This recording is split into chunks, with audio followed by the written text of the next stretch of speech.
مکتوب نمبر 56۔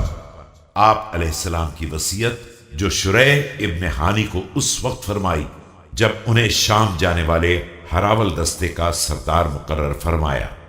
بسم اللہ الرحمن الرحیم۔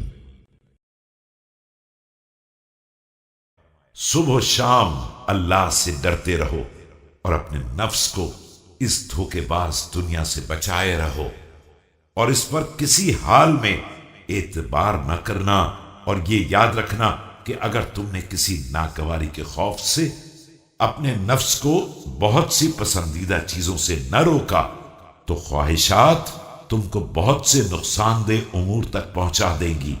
لہذا ہمیشہ اپنے نفس کو روکتے ٹوکتے رہو اور غصے میں اپنے غیظ و غضب کو دباتے اور کچلتے رہو۔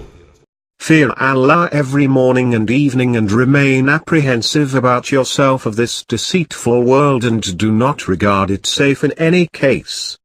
Know that if for fear of some evil you do not refrain yourself from things which you love, then passions will fling you into a lot of harm.